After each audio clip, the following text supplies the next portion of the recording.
Okay. Real pleasure, Hatsuki, to see you. And finally to get to actually just talk, the two of us. Yes, this was Yeah. a great opportunity and actually you get to see you and talk to you in one-on-one. This is wonderful. Thank you. Thank you. So how's you're in California, right? Yes, I'm in Southern part of California. It is in LA County, but my town is like an edge of LA County, so it's not so crowded. Okay, that's great. Yeah. No, just reading from your page. You know what really struck me when you say fighting with a smile. And you see that alongside stage 4 cancer. And indeed, you fight with a smile. Yes, it's From day been one, it's your smile that has captivated me. For the years that I've known you, we've shared the same platform. I have seen your smile. And I just thought today I really, really need to hear that story and the backstory and the smile. How do you do that? Because that could encourage so many people who would say, I am fighting, but I'm not so sure I am smiling. it is hard to actually get that smiling from your heart because we face through so many things. Everybody have their own situations of being attacked in this life. And I always wonder, why am I being attacked? Why things not going that well? Now, you could always smile Mm. physically. All you have to do is just put your cheek up and you're smiling. But to be able to really smile from the inside does take a work. But just because you're not feeling Smile from happy, the inside. Wow. mhm, Mm. It's an inside smile, then it just radiates outward. And then you yes. actually get that outward smile. So, wow. So how has this journey been? How long have you been on this fight? What was that initial Well, let me start that, from the that initial beginning. awareness of it for you? How was that? Yes.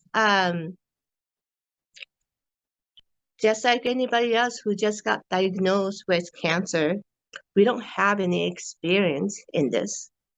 The first time, how I heard about cancer, but I didn't know how to go through with this. The life doesn't prepare you for this. And I wasn't really in that pain, physical pain. I just felt um, what I had is stage 4 breast cancer. So on my left breast, start to kind of getting a little bigger. Actually, you may laugh, or I can laugh about this now. I thought I was gaining a little weight, and my breast was just getting bigger, and I was kind of happy. But what I noticed is I didn't even notice the lump, but the breast skin color started to change, and the skin was getting a little harder and a little lumpy on the outside of skin. And that's when I thought, well, I should have this looked at. Mm. When I went to the doctors, I think they really knew it was a cancer, but they ordered different tests just to confirm it is a cancer. So getting a mammogram, ultrasound, biopsy, blood test, CT scan, Mm-hmm. just to make the appointment to go through that took 1 month. So during that month was the worst, not knowing to find out what it is. Mm. I have tried to prepare myself if it is a cancer. I do see a lot of the ladies who has breast cancer have survived. Now our technology and medical fields are getting a lot better than a long time ago. And I was talking to God and say, whatever you have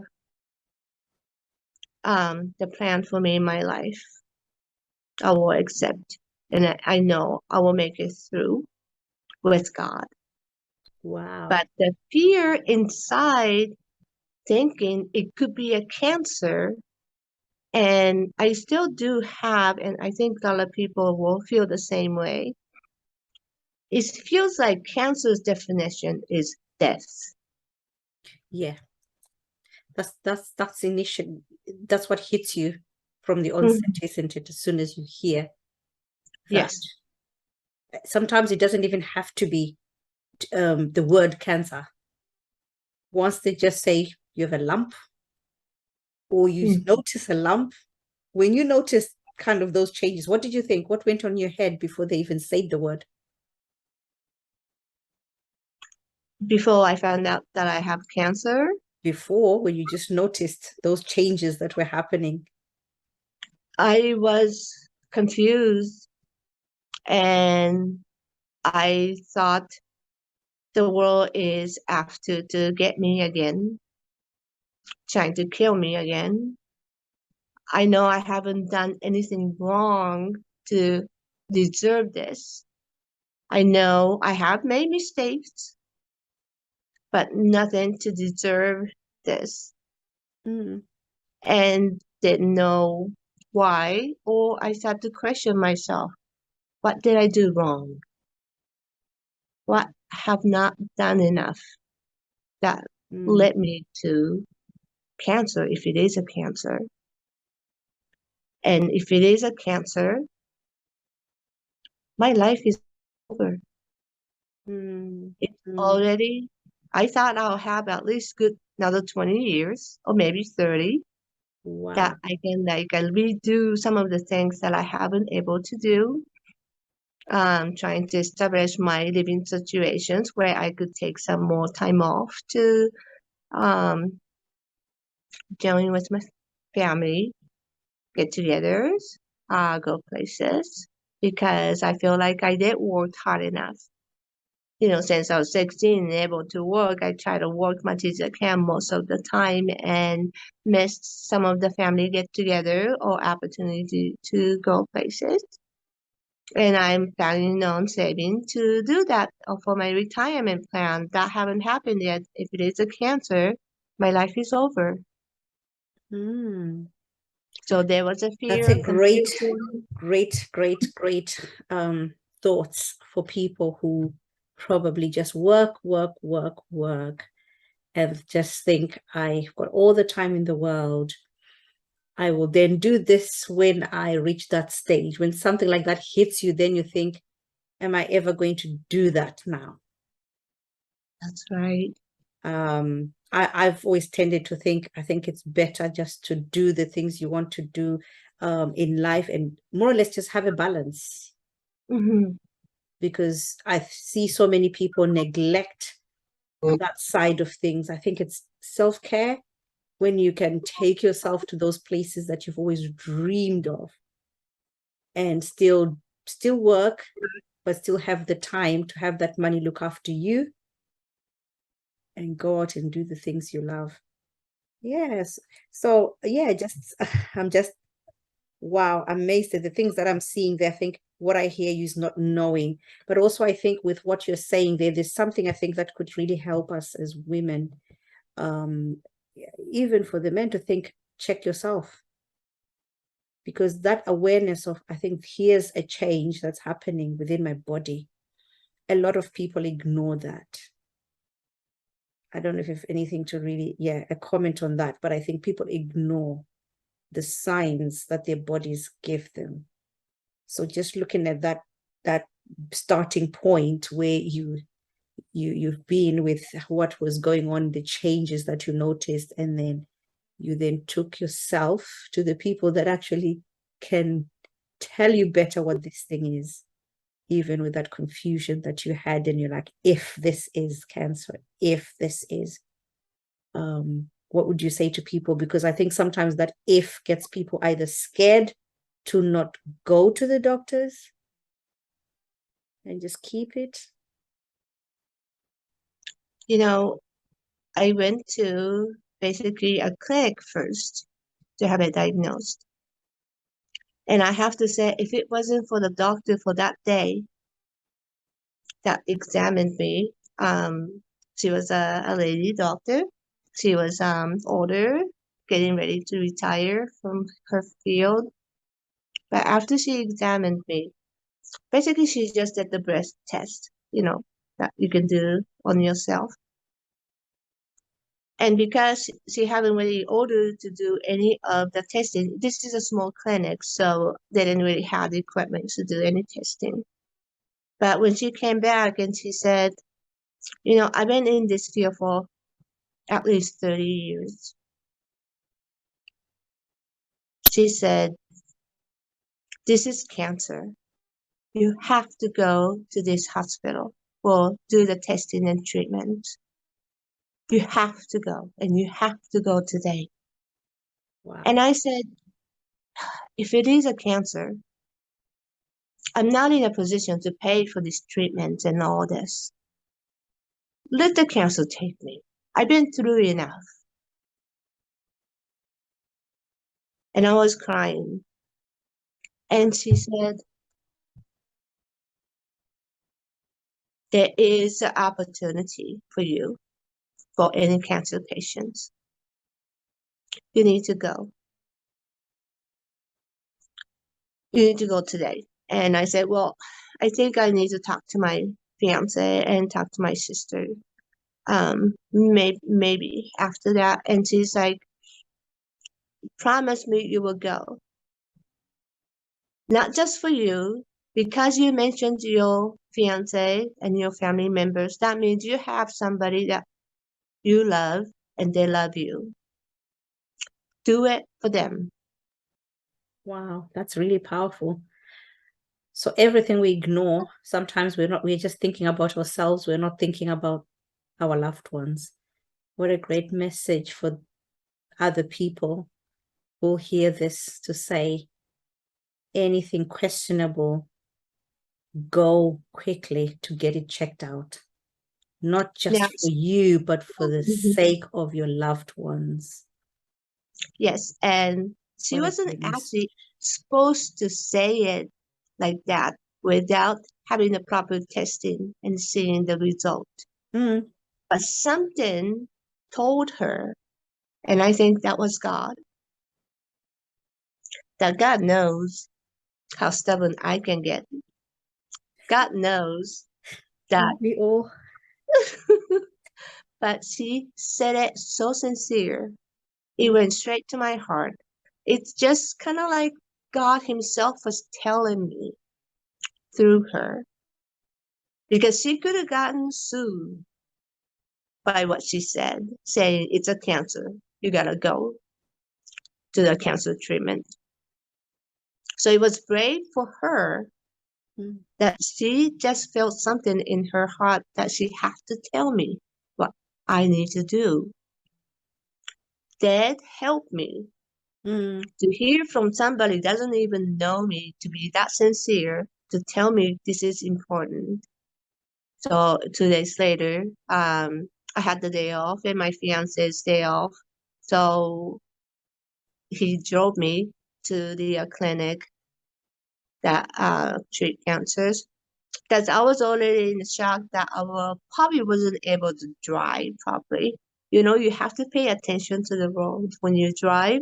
I don't think I was in that state, because No, cancer is in here. you can't. You can't.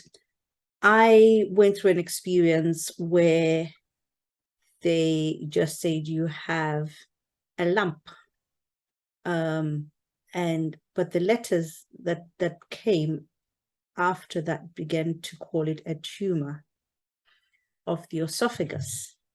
Haven't tested to actually confirm it's cancer, but as it is growing and the size of it, they say these ones at this size and growing to this size, they just do turn nasty. And we need to get it out. Mhm. But we can't tell you at this point. Dropped like a bombshell like that, I missed my exit from that hospital. I went round and round in circles. And thankfully, I had not driven myself to the hospital. I took a taxi home. Mhm. So I really understand what you're saying. You will know how you even drive yourself back home is nothing short of a miracle for someone driving to get home. Yeah. So how did we get to this point of Smile? Well, Moving on with the journey. Now you've got all this, and when you started that treatment, how was that treatment like? How did your body respond to that? now let me try to go back a little bit. And after the testing is done and the doctor came in, before the testing's result, doctor told me there's one or two things. The first option is to go through the chemo, radiation, and surgery. The second is stage 4, which is there's no treatment for that. Mm-hmm. And I was asking the doctor, if I do the chemo, am I going to lose my hair? Because I had my hair down to my hip at that time. Wow. And I mean, losing hair is really not and nothing compared to your life. But I just wanted to know. And he says, yes, you will lose your hair after chemo, but they usually grow back. So on the day of the appointment of finding out the result, I actually had my fiance, my oldest son, and my youngest daughter with me, just in case I miss out on what the doctor's saying. I needed some witness. And the doctor came in and he says, do you want to hear the bad news first or good news first? And I said, good news first then. And he goes, you will not be losing your hair. Bad news is you have a stage 4 breast cancer. You will not be able to do chemo, radiations, or surgery at this time. It is too late for those procedures because it's not just stage 4. It went through the lymph nodes. It went to the lung. Biopsy on the lung showed positive as a cancer, which means it's in your bloodstream. It's spread out to your body. And that's the moment I was in shock. I wasn't crying. I wasn't upset. And I said, this is it. I already came to the point my life is over. Now, at that point, doctor also said that medication did developed about 12 years ago, where it is just taking the medications in a pill. It's almost like a light chemo, but it's called hormone pill therapy. He can only say it will probably prolong your life 1 to 5 years, but we could prolong your life because there's no way to stop this cancer, and they cannot go through every little tiny cancer cells from your bloodstream to take it off. So removing your breast where the cancer started will not help you because it's already spread out. We could go to your bones. I believe it is in the bones. They didn't do a biopsy on the bones from this point, but it is in the bones. Next place you could go is brain. When it goes to the brain, probably go to your eyes and brain, and it's possible to go to the liver. Hmm. And that night, from that night for like a week, when I had the alone time, I questioned myself. What did I do? How Hmm. did I get to this point? Why cancer? I didn't do a good thing enough? Or is it because I had a terrible first marriage that was abusive? Did that ruin me physically, emotionally, spiritually? That it didn't get healed? Or is it because of my childhood memories? Well, when I was 7, I was molested.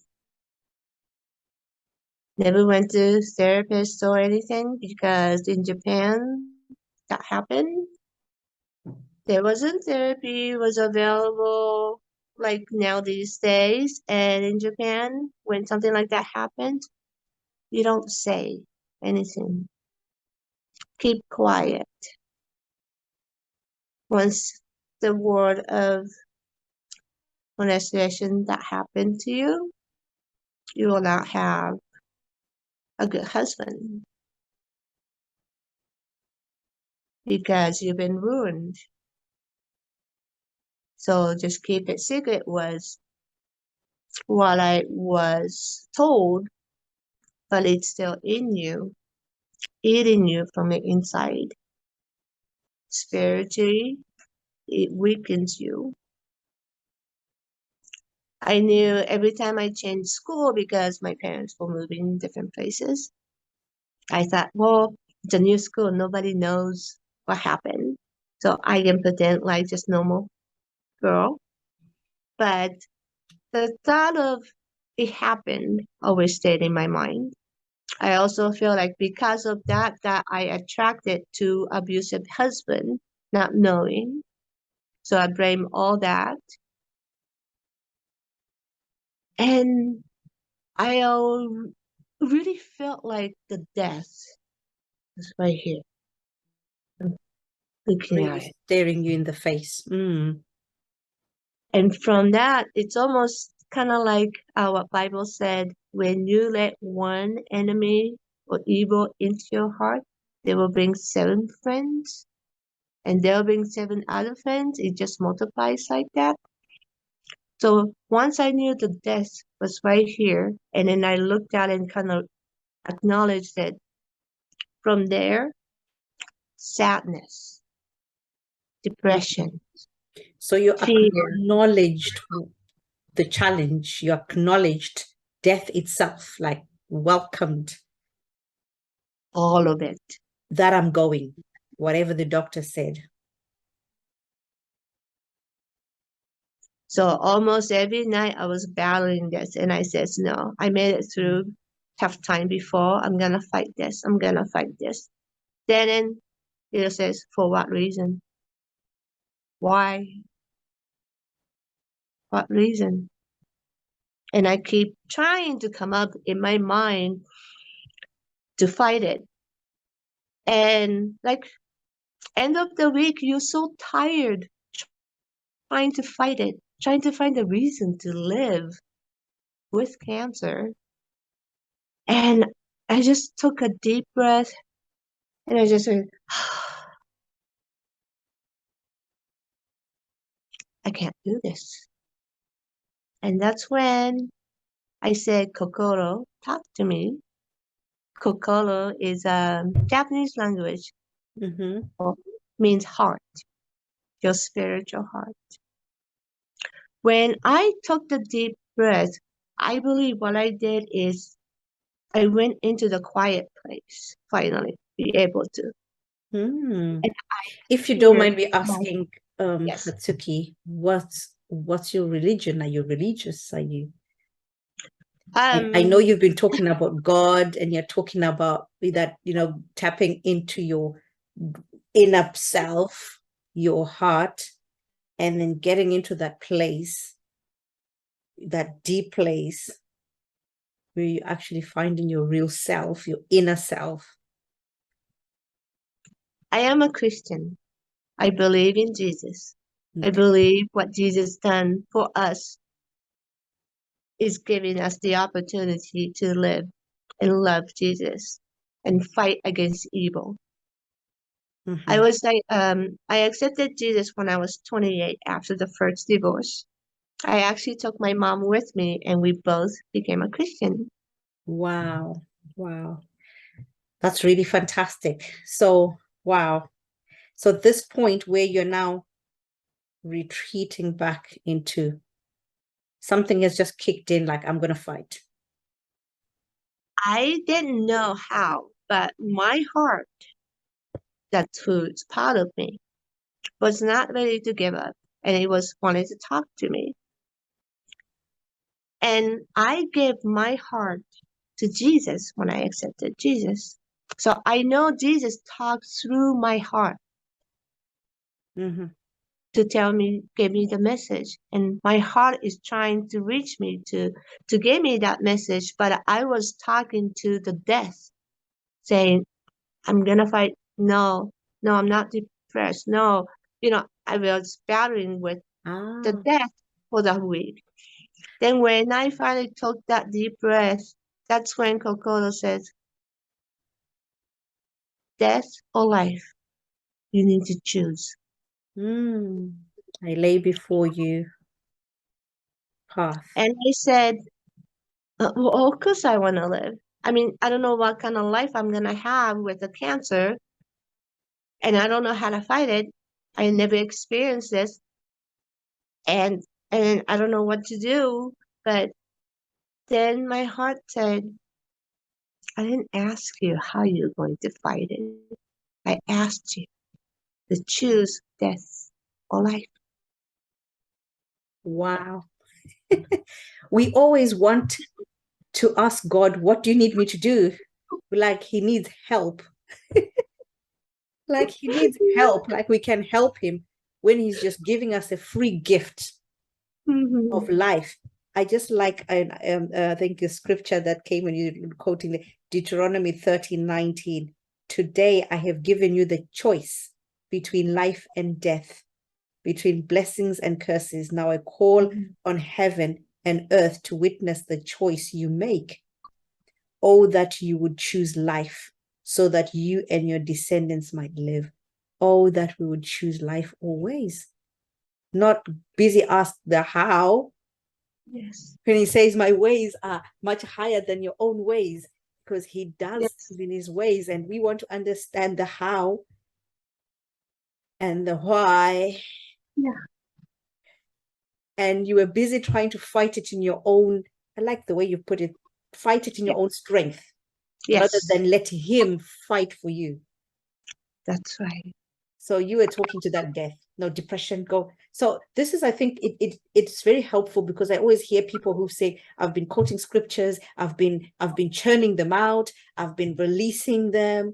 And I find that sometimes people are not being helped enough Mhm. to actually explore what that, because I like to call that inner healing journey when you're talking to your heart. And it's so important because, the Bible also reminds us that as a man thinketh in his heart, isn't it? So is he. So whatever is going on the inside, if it's just talking to death and looking at death and accepting death, that's exactly who you become. And that's what you are invoking upon yourself. And that distinction was, really amazes me.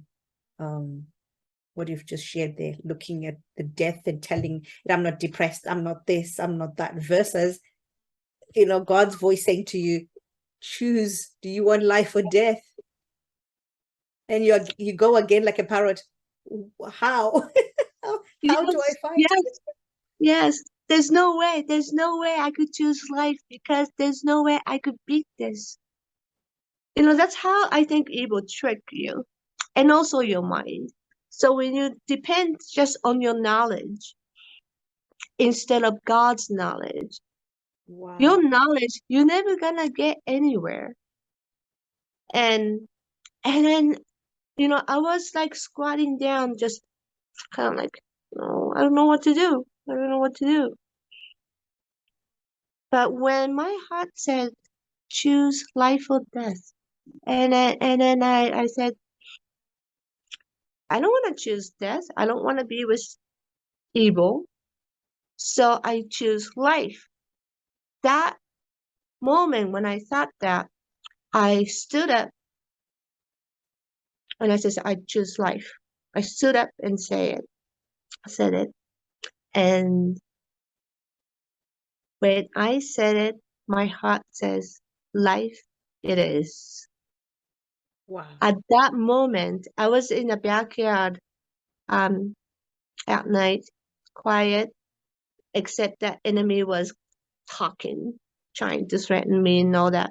When my heart says life it is, and I stood up, I it's hard to describe, but I think I saw it through my spiritual eyes. The evil devils ran away with the tail between its legs, screaming, ah! Running away. And as I stood up, What's this one? I felt like hundreds of tall, strong, dressed in white with strong wings. The angels stood up with me. Hmm. And I looked up in the sky and said, is this how you want me to fight? Just Wow. choose you, God? Wow. Just choose you? Choose life? I choose you, God? And you will do the fighting for me? That you will send these angels to fight for me, to protect me?